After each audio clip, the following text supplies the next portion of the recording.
বাংলাদেশি বংশোদ্ভূত 6 ফুট 2 ইঞ্চির একজন দানবীয় ডিফেন্ডার। বাংলাদেশের ফুটবল কমিউনিটিতে কিন্তু তাকে নিয়ে বেশ আলোচনা করা হচ্ছে।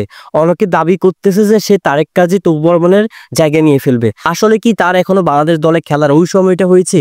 সে কি তারেক কাজী তপু বর্মনের জায়গা নেওয়ার মতো ওরকম মানে প্লেয়ার? তো এই ভিডিওতে আমি এই প্লেয়ারটি সম্পর্কে আপনাদেরকে ধারণা দেওয়ার চেষ্টা করব। প্লেয়ারটির নাম হচ্ছে তোফায়েল তানিম। সে একজন বাংলাদেশি বংশোদ্ভূত প্লেয়ার। বর্তমানে ইংল্যান্ডের 10ম টায়ারের দল সাউথএন্ড ম্যানরের হয়ে খেলছেন। কিন্তু সোশ্যাল মিডিয়াতে অনেক পোস্টে অনেক ভিডিওতে দেখা গিয়েছে সে নাকি ইংল্যান্ডের 5ম টায়ারের লিগে খেলছেন। তার প্লেইং পজিশন হচ্ছে সেন্টার ব্যাক, যে পজিশনে তারেক কাজী তপু বর্মন খেলে।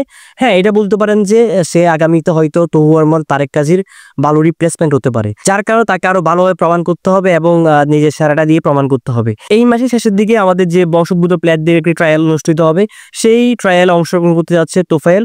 তো তোফায়েলের সবচেয়ে পজিটিভ দিক হচ্ছে তার ফিটনেস, শারীরিক গঠন কিন্তু একজন আদর্শ ডিফেন্ডারের মতোই।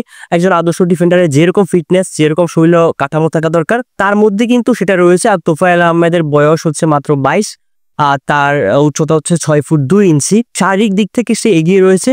তো একটা কথা আপনাদের চিন্তা করতে হবে যে 6 ফুট 2 ইঞ্চি হলে, তার শারীরিক অবকাঠামো ঠিক হলে সে যে বাংলাদেশ দলকে ডিফেন্স লাইনে সার্ভিস দিতে পারবে এমন কোনো কথা নেই।